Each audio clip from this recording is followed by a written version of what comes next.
Okay. Hi, everyone. Thank you so much if you are joining us on today's stream of And Then What.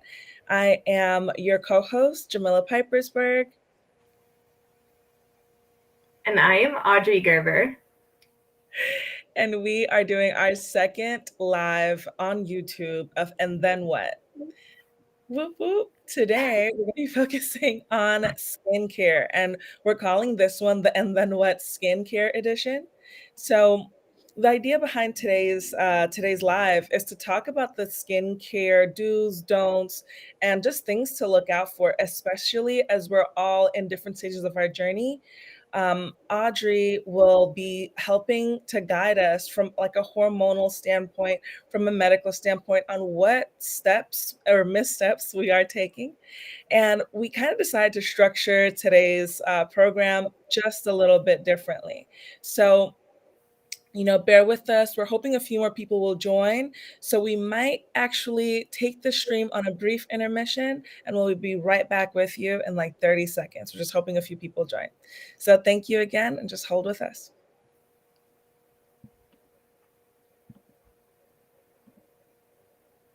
Let's see.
Hello again. Hello again. So we're back. Another month. How have you been in the last month? Pretty good, pretty good. I feel like now that we've started talking about PCOS and we're like opening up to new topics, I'm also seeing in my own business, I'm gonna like start having more focused like little capsules of teachings and coaching because I think that really answers the need and the questioning of so many people. So it's been a great month. How about you? So far, I would say it's been a great month. Like we are getting into the holiday season, and we've been pretty lucky in that we made it into a couple of holiday gift guides specifically highlighting, Black and minority women-owned businesses. So one, it's super exciting, but two, I want to buy everything on the list. Yes. Yeah, so it's one of those things where I'm torn as to what to do, but I'm really enjoying being a part of this community and just talking to people about clean beauty. Like I think today we'll kind of tap on it, but there are a lot of things that help or that not help, but hurt our hormones and that also trigger them. Yes. Oh, yes. For me, beauty was my first step into natural hormonal health. It was the first thing. I was living in Hawaii at the time that the volcano erupted.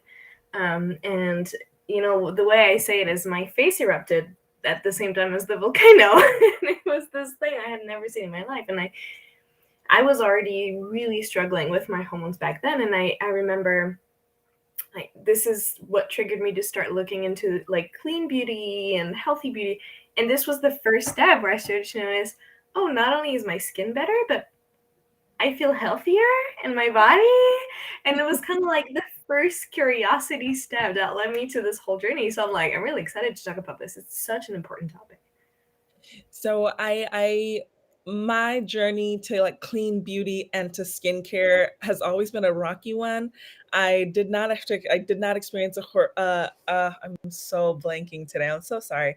I did not experience some form of natural disaster. I just always thought I had really, really dry skin. And, it was to the point where like my family, we'd all have like little jokes about it because at the end of the day, it's like no matter what we did, no matter what my parents bought me, no matter what my sister tried, or I was making concoctions at home, I just thought to myself, oh my gosh, I just have really dry skin and I just wasn't blessed with, hydrated or dewy skin. And when it really boiled down to it, there was a much larger cause. And then I didn't go through hormonal acne or at least, teenage acne. And then I got into my 20s and away it went. Yeah. Right? I didn't even think that was possible until I woke up and I'm like, wow, this really hurts. And I don't know what to do. So, we all go through that moment where it's like, oh, this really sucks. How do I fix it?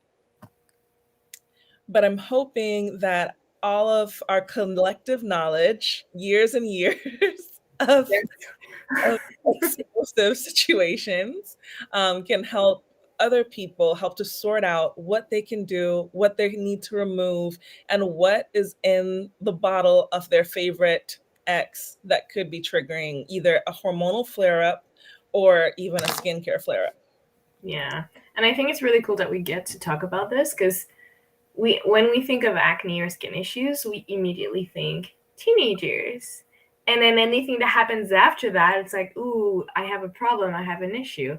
And the reality is that a lot of women experience hormonal acne way after. And I have some women that are 50 years old that are like, I'm going through menopause and my skin is breaking out like as if I was a teenager. And I'm thinking, wow, we really don't have enough resources out there for women of all ages to know and understand what acne is. We have, like right now there's some teenage girls that are telling me what they're learning in science class, and like this woman that came and that taught him how to clean their skin, and I'm like, wow, what they were taught is not, that's not going to sustain them for the rest of their life. They're going to know a little bit right now for their teenage years, and then they're going to have more, or hopefully not, but if they do, they're going to be so confused and they're going to think, okay, then what is wrong with me? Where do I go? What do I do? And then they're going to buy more products that promise to give you clear skin, and then it's going to get worse and worse and worse. So I think it's a really great topic that we speak on today.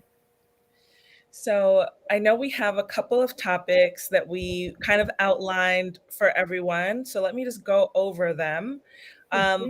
Our thought process when it comes to like designing some of these programs is to give you the knowledge so you can empower yourself and you can make the decisions that you think are best for you. I'm going to give a little mini disclaimer. Not everything can be solved through a bottle of lotion, ointment, serum. Not everything could be solved in a 1-hour conversation today on our YouTube.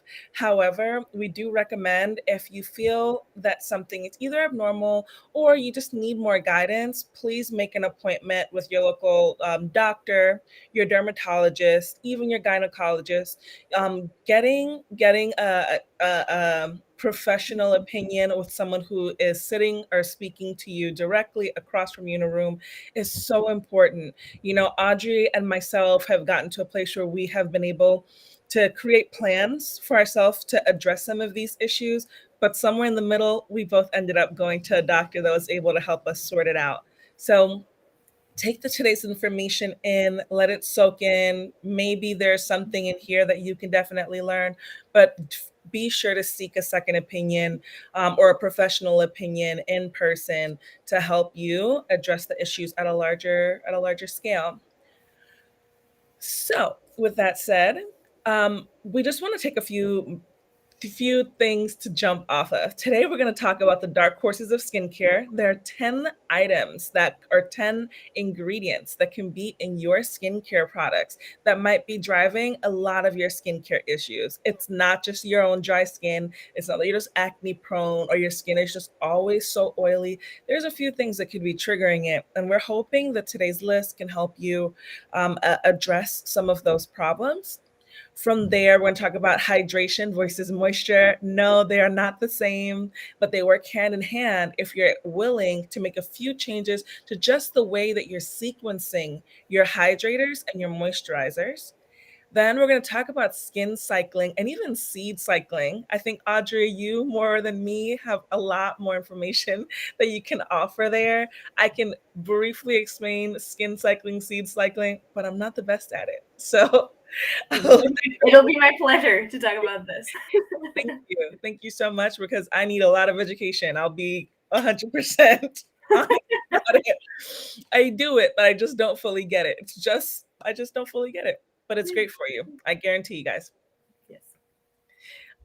After skin cycling, we also want to talk about what clean beauty means. I know Canada might have different guidelines. Audrey's in Canada and I'm in the United States, but in the United States, we follow FDA guidelines. So when you hear the term clean beauty, it is widely encompassing, but you just have to be very sure about what that means in the context of where you live. So we'll talk briefly about that.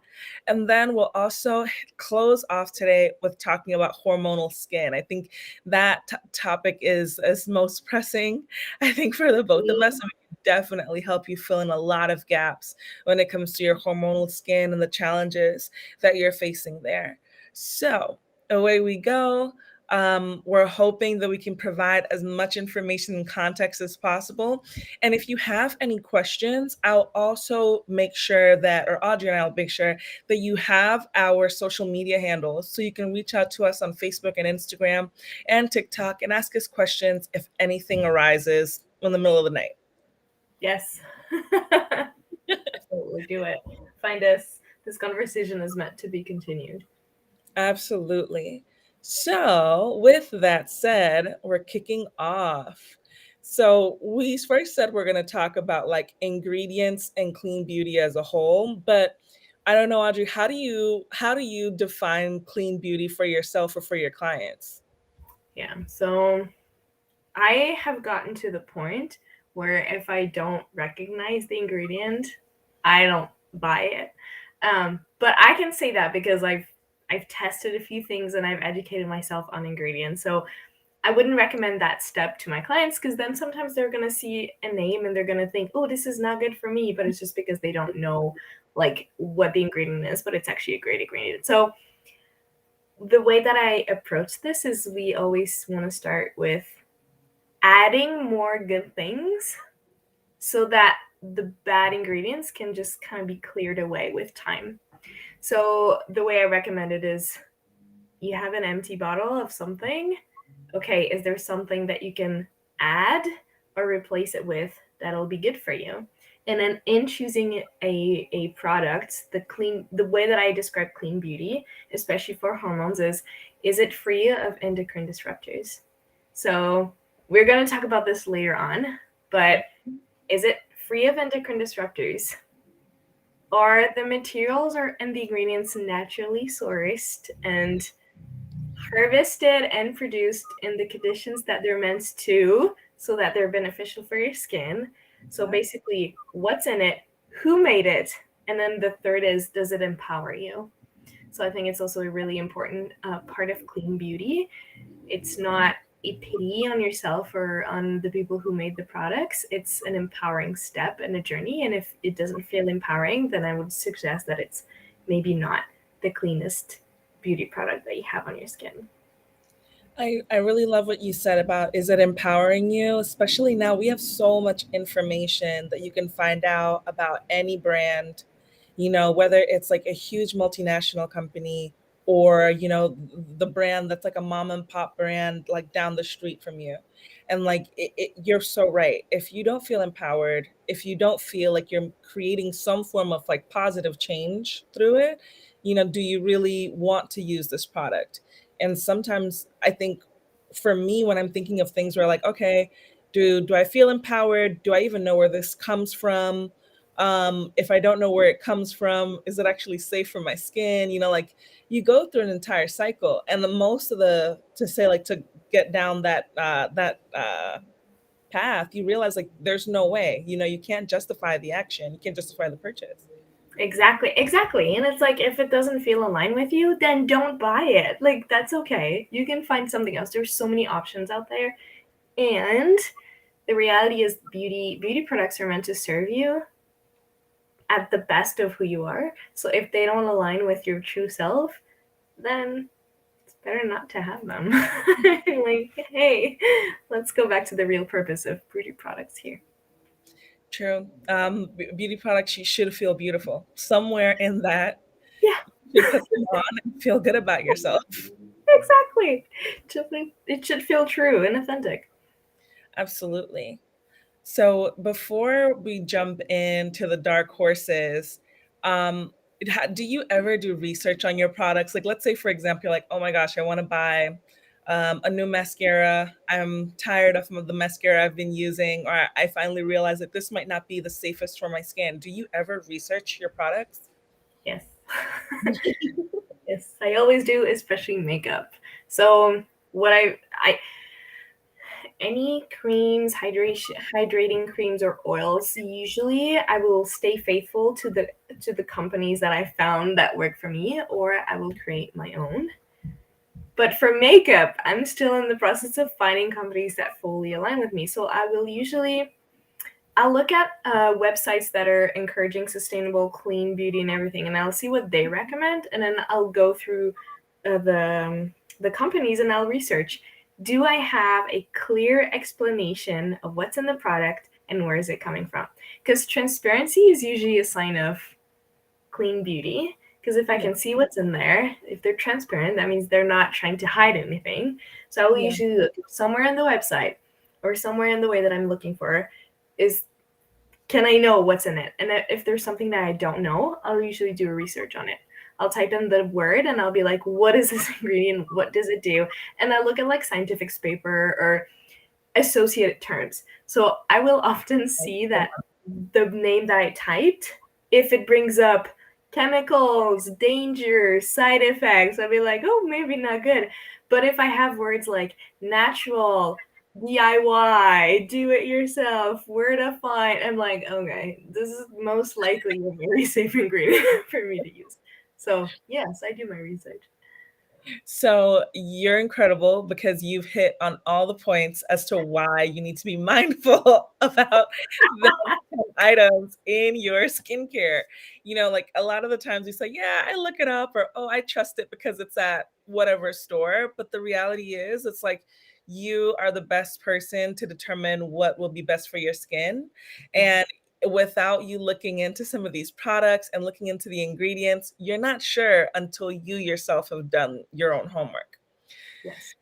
So, with that said, I'm going to I would even add before we move on to the dark horses, I feel yeah, like it's important to have a good representation of different skin types in every like brand or something, because your skin and my skin are completely different, and my sister's skin is also completely different than mine. So if I have this branding that promises something for all skin types and is like, this is the result that you're gonna get, and it's like coconut oil, and I'm like, my skin hates it. Don't put this in my skin. Like, don't do that. So it's like, but because I've tested, I know. But yeah, I feel like that's also a part of good research. Like, is there many different skin types that benefited from their products, or the products different depending on your needs, etc. no, so I completely agree. So like we're especially as a brand when you're thinking of doing partnerships with other stores, other brands, other people, there always gets to that question of like who is this right for? And our products are 100% natural and realistically they could be right for everyone. But what if your skin doesn't take well to argan oil? What if your skin doesn't take well to essential oils? What if somewhere in like your own like biology it just doesn't work out? I can't say everyone shop and buy my product, however I would like you to, but it's still the reality of like you still again have to do what's right for you. I find with like certain oils, even though they might say they're 100% natural, when you flip it over and you're like looking through, some of those preservatives are what causes, for me at least, like that like outbreak, or sometimes Yeah. you might have like some redness associated after you apply the product. So like I would always recommend to people, especially when you're trying out new products, one, don't buy the largest product. Doesn't matter if it's on sale, doesn't matter if it's a deal. If you do purchase it, please do like a spot treatment. the same Yeah. way you would with like, new shampoo or like hair dye. Do a little spot treatment, see how your skin reacts. Don't put it unlathered all over yourself because you might not like the result Yeah. depending on, how your skin, your face, your body might react to it. Yeah, and that's one of the things I really like about your products is you use a lot of argan oil, which is a light oil, so it's like safer than, because I see it all the time, like coconut oil, people promoting it, and I'm like, it that's not a light oil, like only certain type. You have to go on like lighter oils where it kind of absorbs. So yeah, it's definitely a thing to be aware of. For sure. I bought a coconut oil recently, and when I opened it, I was like, I smelled it before I even touched it. I was like, this isn't coconut oil. There's no way. I'm like, why does it smell like a flower? This cannot be coconut oil. This doesn't work. Something's This off. isn't right. Like, send it back. Ay, ay, ay. You just can't win, but at least, I guess part of the journey is figuring out what works for you. Yeah. Yeah. So we're working on it. We're all a work in progress in that regard. Yeah, for real. And smells too. It's so funny how smell work. I love the smell of tea tree. And then one of my friends, she does not like it at all. So she was like, I know it's good for my skin, but like, I don't want it. I was like, I just love it. But find something that works for you. I'm like, okay, pick a different smell, pick a different scent. You should tell her the trick with tea tree, especially if you don't like the scent, is to apply it at night. That's so cool. Okay. Yeah, so I really recommend for a lot of my clients who like, I'm not wild about the scent of tea tree per se. I love it. You and I, we love it, but other people don't. I would say put it on at night, especially with your like nighttime like hydrating routine. If you put it on at night, you're going to be asleep. You'll get all the benefits. By the morning, the scent or the smell should dissipate, at least tone down a bit, and you'll maybe take a shower or get dressed. It'll wash itself off, and you'll be on your way. I love it. Such a great tip. I'll tell her that. Thanks. No problem. I always tell people because I've had people have very like adverse reactions to the scent, and I'm like, it smells like tea tree oil, but you just don't like it. So there has to be a way where you figure out how to make it work for you if it's tea tree that you want to use. Yes. It's such a great ingredient in tea tree. Love it. It's so great. Love it. We love the smell. Sorry to those who don't, but Our hearts to you. Hopefully maybe you can get a better experience with it and start loving it. yeah, absolutely. I hope so. So, with that said, we're walking into the dark horses of skincare. Um, this might be me being a bit long-winded, so please, I apologize in advance. We want to hear all of what you have to say, Jamila. Don't apologize. Thank you. So, I've here, looked at the ingredients and I use the same. I tell the same to my clients. So, go for it. awesome. So we did some research because we wanted to be very prepared for today's call, and we wanted to give you information that you can use in your everyday life. So here are the 10 things that you should avoid in your skincare. A lot of our skincare, beauty products, wellness products might have at some point any one of these items. But if you make yourself just a little bit more aware, you can go ahead and start parsing out and or just examining what you're layering on your everyday, so you're not just layering on ingredients and or chemicals that could in long term be harmful to you. So we're going to kick it off. Number one, formaldehyde. That I think is generally most of us are afraid of anything that could have formaldehyde in it, but unfortunately, some of our skincare products do have formaldehyde in very small and initially non-toxic traces. Outside of formaldehyde, there's also formaldehyde releasers, right? So they can also be called Bronopol, DMDM, Hydantian, and then they're also called Quaternium 15, and it's used as a cosmetic preservative. It's a slow releasing formaldehyde, but regardless, it's a formaldehyde. We recommend that you try to avoid it just for your own sake and your own health. It's possible that it might be in some of your makeup. There's now in most beauty and cosmetics themed stores, let's say like the Sephora's and the Ultas, they also have icons, even Target, any major big box store. They have little icons that tell you products that do not include a list of these items. All of my products also do not include any of them. And I'm sure Audrey would never recommend to any of her clients anything that includes a formaldehyde or a formaldehyde releaser. Totally. So next, synthetic fragrances. Now, we've all been there where you buy an expensive like spray, or you buy like a perfume because you really enjoy this fragrance or this perfume. However, you just need to be mindful that you might be layering on a synthetic fragrance, and that can also just cause some trouble with your hormones and or dry out your skin. I know I have really sensitive skin, because dry skin isn't just like dry, it's actually a sensitivity. So just be mindful that synthetic fragrances, maybe in your lotions or in those sprays, can help to dry out the skin even further. So I always struggle with this word, so please forgive me. Phtha- Phthalates. Phthalates. Phthalates. Yes. Phthalates. You got this. I got this. I've been practicing this word for like hours. Those words are just so hard to pronounce. I feel you. You did just fine. Phthalates. Got it right this time? Yeah. Okay. Okay.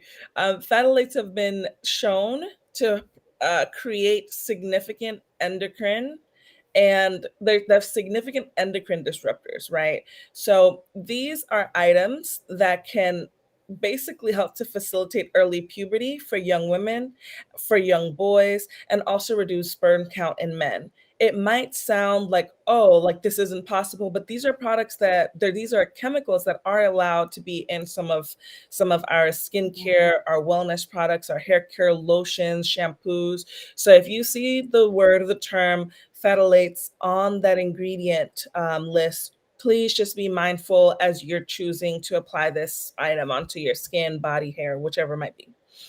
So then we have PEGs. Those are polyethylene glycol, right? They're also referred to as butylene, propylene glycol, PGs, BGs, PEGs, and they're commonly found in any cream-based solution. They are petroleum derived, and what they've been proven to is just to irritate the skin. If you want to avoid irritation, again, avoid dryness, avoid extreme oil production, that's just another option for you to say, if it's on the ingredient list, maybe reconsider or use much less of it just to avoid that irritation. It's also an endocrine disruptor, so good to avoid. Really good to avoid. Anything that says endocrine disruptor, and I'm not going to say fully walk away. I cannot choose for you, but just say no. Yes, it is better to limit. It's better to limit or just walk away. Maybe that same brand, I'm finding a lot of brands now are creating the clean or the germ-free or the irritant or less irritating version of that product. So look it up. You might have a comparable solution from a product that you already love, but might not be the safest for you. So moving on to number 6, triclosan, which is an antimicrobial ingredient. It's commonly found in soap, and the scarier element of this chemical is that it is a thyroid and reproductive hormone disruptor. It will impact those two. You think to yourself, oh, it's, in a lot of antiseptic soaps, the United States has moved to try to ban this chemical. However, it is still sometimes present in our deodorants, our mouthwashes, our shaving creams, and our toothpaste. So even though it might not be in either your bar soap, or it might not be found in your body wash, it can still be in some of the other things that you use for your personal grooming and care on a daily basis. And this can lead to, again, thyroid and reproductive hormones being out of whack. I understand if you might like this product, but triclosan is something that can be dangerous, and it's nothing to play with. Okay, number 7. I'm gonna struggle through this word too. Ethanolamines. Ethanolamines. I'm I'm sure you're saying it right. I have no idea. Ethanolamines. Um, these products have compounds which do typically get classified as safe for cosmetic use. However, they have shown that that does trigger some sensitivity with consumers' skin. So it's usually found in skincare products, mascara, and then anything that's like an emulsifying wash or in our foundation. A lot of us like emulsifying washes, especially for like your skincare routine in the morning when you're washing your face. It feels good and you feel like your skin is nice and dewy afterward. However, it can actually just be triggering sensitivity, and you have to be mindful that we're not confusing sensitivity with glow. Like a lot of the times I'm always seeking like that glow up moment, but like, is it actually glow up or is my skin just potentially reacting to this product? So maybe try something else. If you see the term ethanolamines in the ingredients, you might actually find that there is a difference that you could be experiencing. I love that. Glow up, beware. Yeah, like, we're all chasing it. And then you realize, like, is it actually glow or is my skin just, screaming at me, like, help me, help me? Yep. Yep. Okay, number 8, oxybenzone. It's a well-established endocrine disruptor. That's the first thing I found when I was researching this one. And it actually can be found in many of our skincare products, right? Especially in our sun creams, lotions, lip balms, cleaners, fragrance, and a lot of baby products. So for a lot of our moms out there, just be mindful, oxybenzone and an increased use, especially with like our little kids and our babies, can actually lead to there being endocrine disruptors from a really young age. Be careful, be mindful, especially, young men, young women out there, because we just want to make sure that whatever it is that we're applying onto our skin, we're actually just, again, not causing damage. Yep. Next, we have our really, really awful friend, parabens. Don't do I, it. yeah, so terrible. Butyl, propyl, and ethyl parabens have been linked to hormone disruption. You Very know, heavy hormone disruption. very heavy hormone disruption. Audrey, would you like to give us just some take on like hormone disruption and the effects of it over time? Yeah. So I think we're going to talk a little bit more later about endocrine disruptors, but basically what these chemicals do is they will make your body believe that it's producing too many estrogens, and it's going to try to detox through your skin because your internal organs are unable to detox them. So what's going to happen is you're producing more acne with the products that are supposed to help you prevent the acne. So that will be the first sign, is just the acne is not moving anywhere. But on the long term, it does really affect your internal organs, especially the detoxifying one. So you can end up having the fatty liver problem, even if you don't struggle with alcohol or addicted to coffee. You just live a healthy lifestyle and your liver is unable to process and you might have a dysfunction of your liver. It can also really mess up your estrogen levels to the point of making you unable to conceive if you ever wish to. So excess of estrogens, your body's just not understanding what's going on because there are many estrogens that are in your body that has not been produced by your body, and your body thinks, oh, then we must not be safe, and it's going to stop producing estrogens, which means that you're unable to conceive, you're unable to even ovulate. And lack of ovulation then leads to different health issues. So it's pretty damaging, pretty bad. It's pretty bad. And nowadays it's so easy to avoid.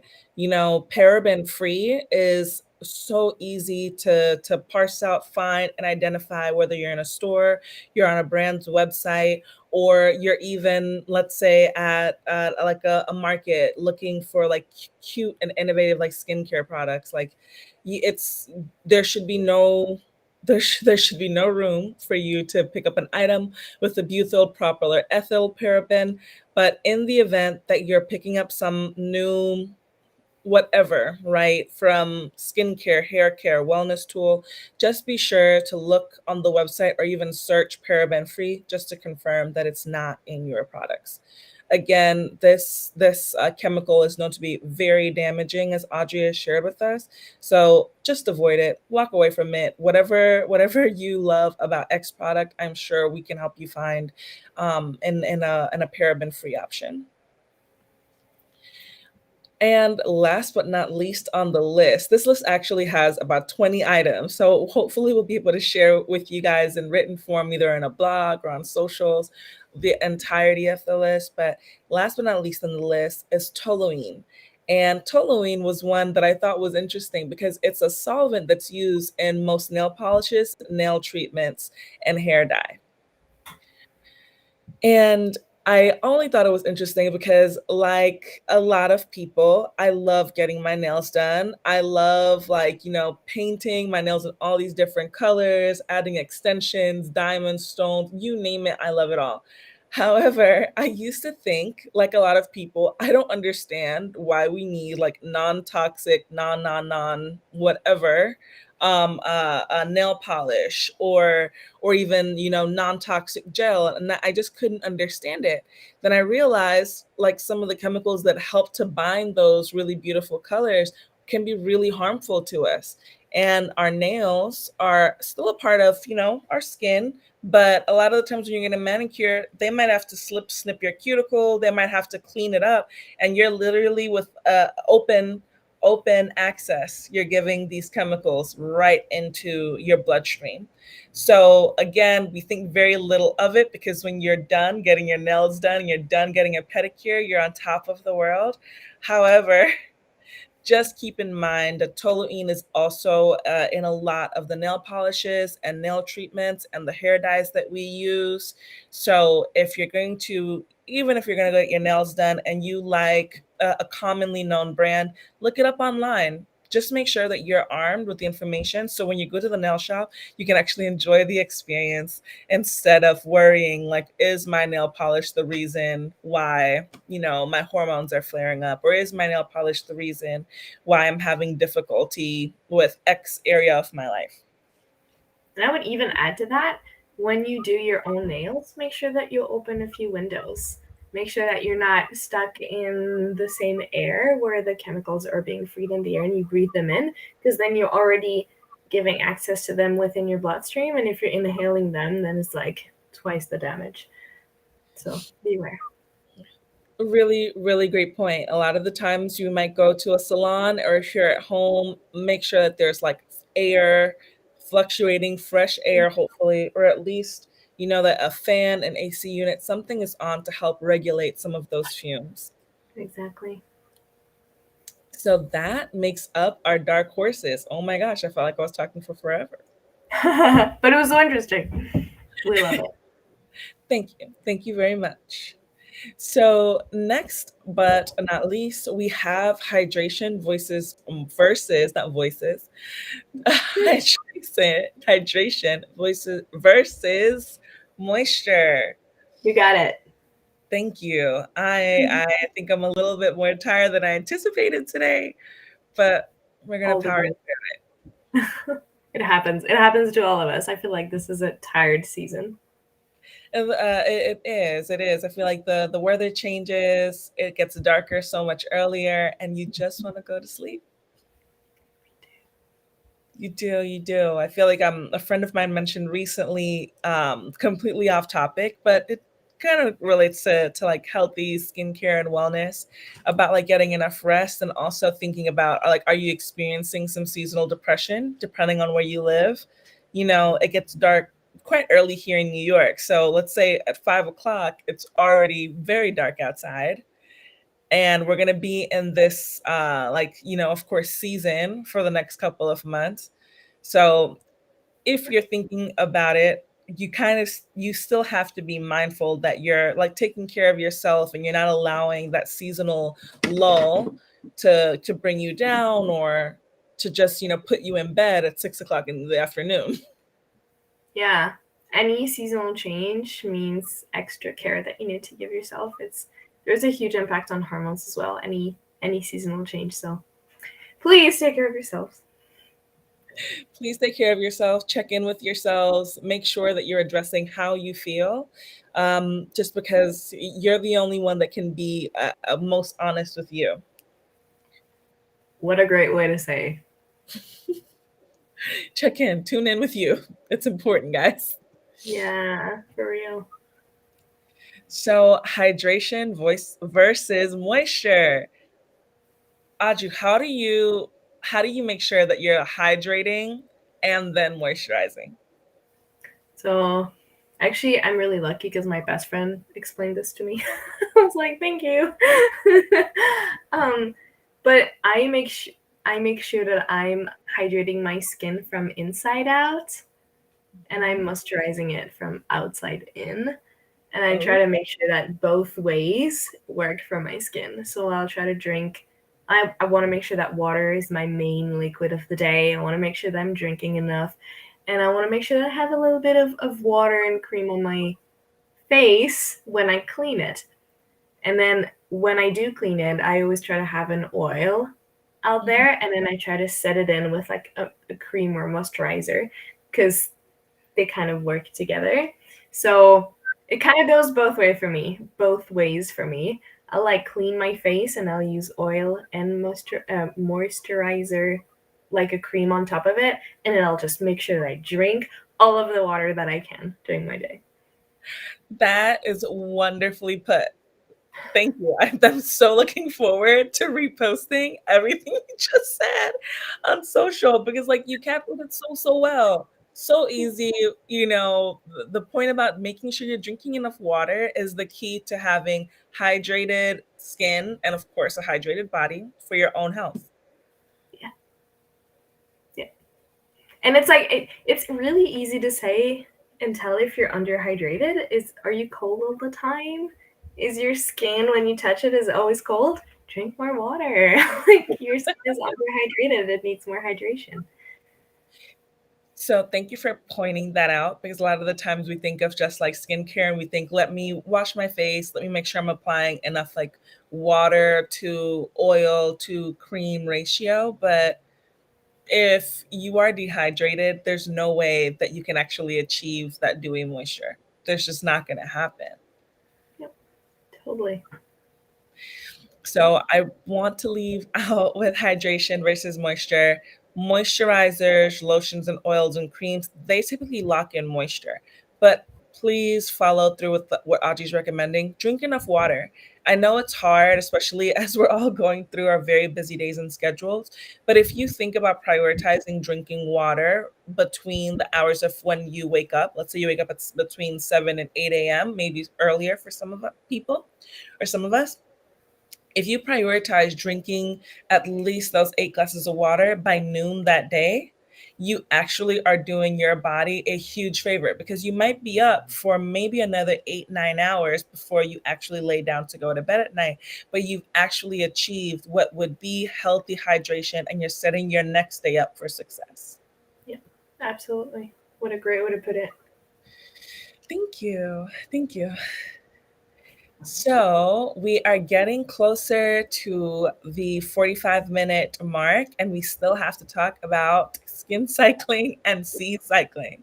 So Audrey, please take away seed cycling, because you're the only person that can explain it to me without paragraphs and paragraphs and a lot of diagrams. Yes, I will make it so clear, and you will see it's actually super easy. Thank you. Basically, what happens in your body is you want to be producing estrogens all the way up to your ovulation. Then from your ovulation, you want to start producing progesterone. Okay. So what you want to make sure is that you produce in the right amount of estrogens. Then you have the right transition of the hormones, and then you produce the right amount of progesterone. And that will affect your entire health, and it will affect your health. And then one really cool way to do it is to give your body the right nutrients for it to regulate itself and produce the correct amounts of each of these hormones. I was going to say progesterone. Each of these hormones, and make the transition work better. And a great way to do it is to use seed cycling. Okay. And so seed cycling is basically very easily when you're producing estrogens, you want to give the seeds that help your body naturally produce estrogens. And then when you want to produce progesterone, you want to give your body the seeds that are naturally helping your body boost progesterone. So those seeds are for estrogens, which is from the moment you finish your period all the way up to your ovulation. You want to take 1 tablespoon of flaxseed and 1 tablespoon of pumpkin seeds per day until your ovulation. And this is basically helping you. It gives all the vitamins that you need, all the nutrients. Well, not all of them. You need to eat healthy. It's enough vitamins and fats within the blend of the two to help support you. Exactly. And these are specifically needed for the regulation of estrogens. And what's cool about it is it's not telling your body to do it versus the chemicals of the products that we use that are like, I'm giving you either the all-made estrogens that you do not like, or I'm stopping the production for you. These seeds, they don't play with the estrogens. They communicate with your body, and they give your body what it needs for your body itself to do the regulating. So that's what we want. We want your body to be in charge here because your body knows what's best. So if I understand correctly, let's say the beginning of the month to the middle of the month, you should be seed cycling. You should be seed cycling pumpkin seeds with flax. And then in the second half of the month, like day 15 to like, let's say day 30, 31, you then switch to sesame seeds and sunflower seeds. Exactly. 1 tablespoon of sesame seeds, 1 tablespoon of sunflower seeds. And there you have it. Okay. And skin cycling is different than seed cycling. So seed cycling is kind of like the basis on which you can kind of start to understand the cycling of it. You give your body what it needs at the right moments. Now, skin cycling means if you have different needs, you have different realities to your body throughout the month, which means your skin is actually going to be different at different weeks of the month, which tells us that the care that you give your skin is different from moment to moment. And so the first week after your period, this is when your skin is the thickest. So this is when you're able to do hair removal techniques without hurting your skin. This is when you can do scrubs without hurting your skin. This is when you can do in-depth cleaning without it being sensitive.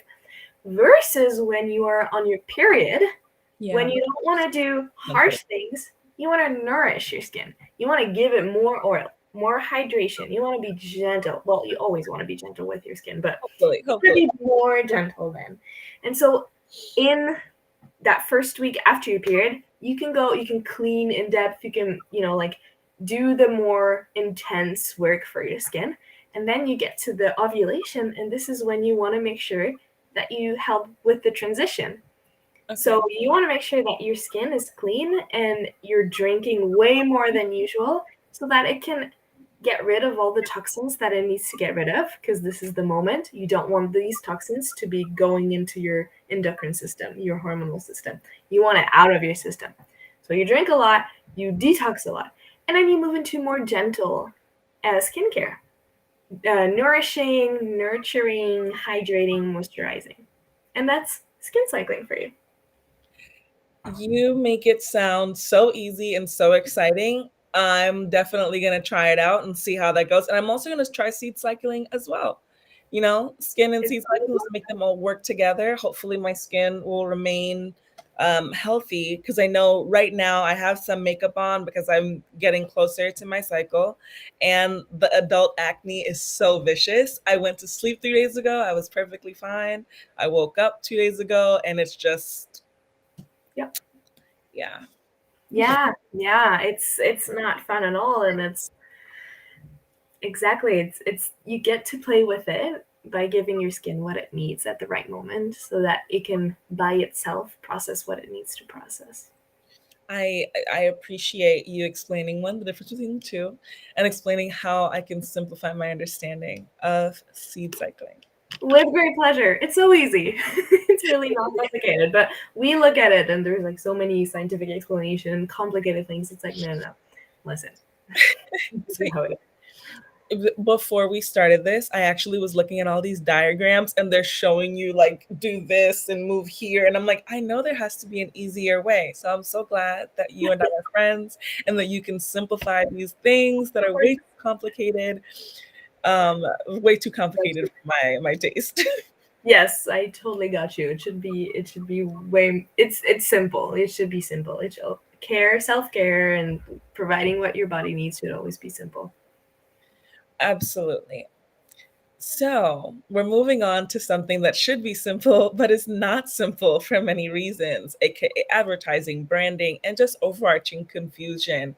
And that brief space that we're going to talk about is clean beauty and what that actually means. Yeah, it is a hard one. It is a hard one because clean beauty isn't as clearly defined in the United States, as we kind of said at the beginning. The FDA does not regulate and or define what clean beauty or green or products should or should not have in certain spaces. So, as you guys saw, we actually gave you a list of 10 really common chemicals found in a lot of our skincare, hair care, and just overarching wellness products. A lot of products right now are experiencing, or a lot of brands are doing something that is being called greenwashing or greenwashing products, which usually means that they might be removing some of those chemicals we mentioned, but in the fragrance and in the cosmetics, they're packing in all of the toxic ingredients that are either being used to preserve the product, that are either being used to keep a certain consistency to it. And what that's doing is hiding and or masking those toxic chemicals as fragrance, and you're still getting all of the negative effects from it. So we like to align ourselves with other brands that I think are working really hard to define it. And what I found, and at least with some of my research, is that Goop does a really good job in explaining that clean beauty means that it's a product that is safe and non-toxic and has, as Audrey has said to us in all different shapes and forms, transparent labeling of the ingredient. If you can't pronounce it, if you have no clue what it is, if you've never heard of it, if you cannot Google it, please be mindful of what you're putting on your body. Um, Yeah. Again, greenwashing is real, and the fragrances in our products, they can use an essential oil as a fragrance. It's still a more natural option. Some brands are choosing to, some brands are not, but just be sure that in the fragrance that's holding some of that really wonderful product together, you're not actually adding those toxins back in. Yeah. And I think a really great way that I do, and it's helpful to see, is if you see fragrance, but it has, in brackets, the ingredients of the fragrance, Yeah. then it's a really good sign. Because basically, fragrance, what it means is it is a unique recipe that created the smell that you were smelling. And because the laws are so flexible, there is no law that requires this recipe to be explained or told. So you have fragrance and you know all the other ingredients, but you have this word that basically means I don't know what's in my product. So if Yeah. the fragrance is explained, then it's good. And then a great way to do it is see if this product is legal in Europe. See if you were to pretend that you're European, do they ship there? Like what's the status of the law? Because Europeans right now, especially Denmark and Scandinavian countries, they have the highest Legal standard. They have the highest legal standard for clean exactly. beauty and wellness products. That's true. Yep. Exactly. So it's like, what if I just changed my location to Denmark? What are the results that I'm going to get? What's going to pop out? And in a certain company, even some products might disappear, but some might stay there. So it's good to be aware of.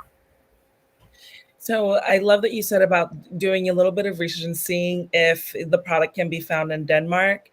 Um, because of certain guidelines, our products are currently not being sold in Denmark, but we do have a few people that from Denmark that have reached out to us, and they always ask like the best questions about, like what's in the product.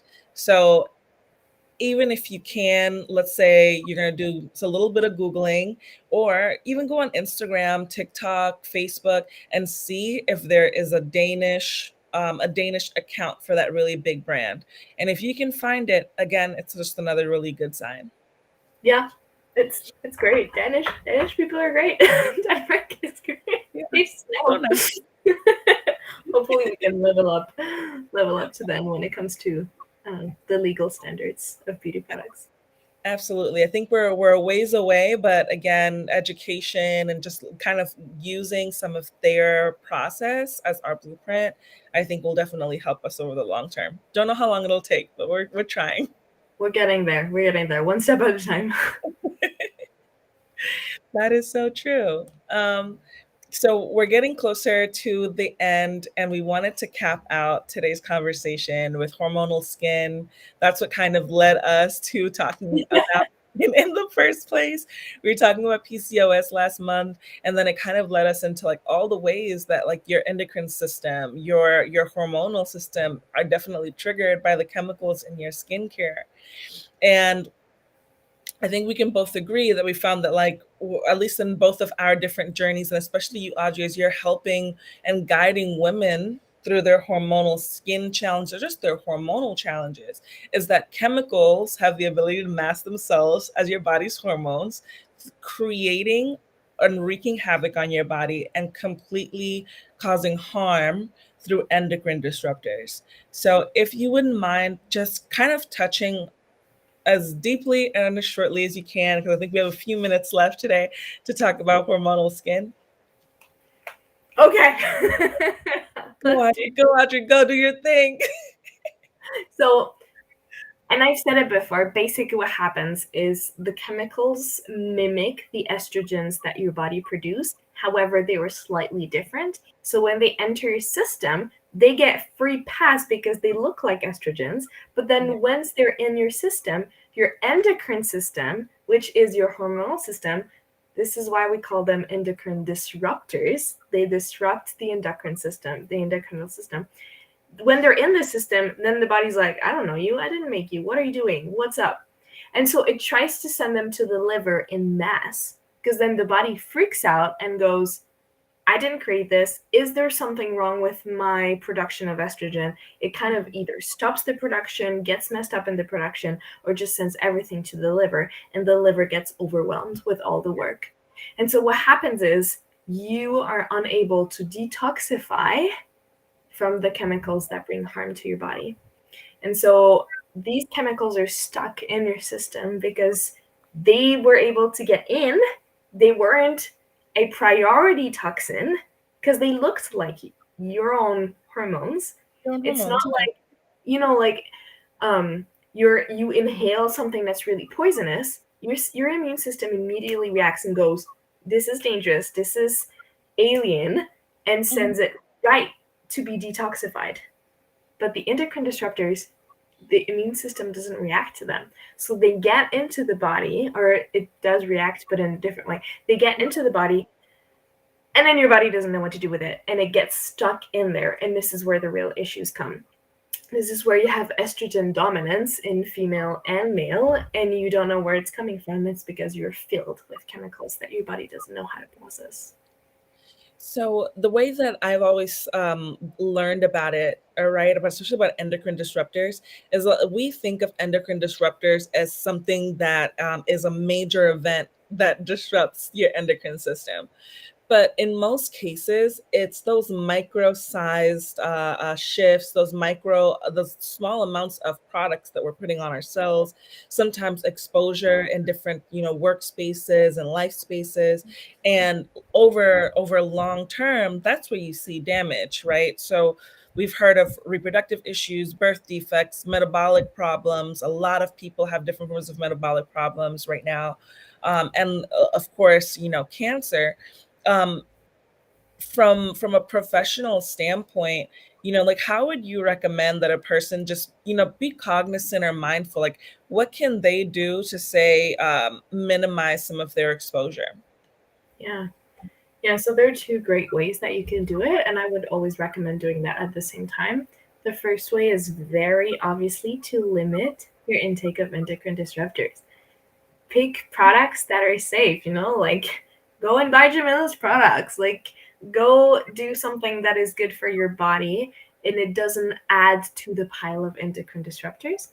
And then the second thing that you can do is make sure that you give your liver all the support that it needs so that it can do its job of detoxifying so that you don't get jammed up with chemicals. Your body, your detoxifying system is on top of its game. So drinking warm water with lemon, making sure that you limit coffee, alcohol, and sugar intake, doing body scrubs from time to time, doing Epsom salt baths, taking enough vitamins, taking enough sun, sleeping enough, drinking enough water. We've talked about this, but drinking the water also helps your liver to get cleaned and to help your system get clean. Go to the bathroom like often. Make sure that you go to the bathroom every day. Like little things like that, basically to help your body detoxify and get rid of the toxins almost as fast as they get in.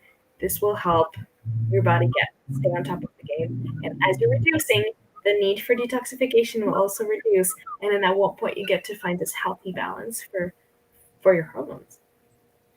And just to cap it out, Audrey, thank you so much for just explaining that, because all of us can do it for ourselves, right?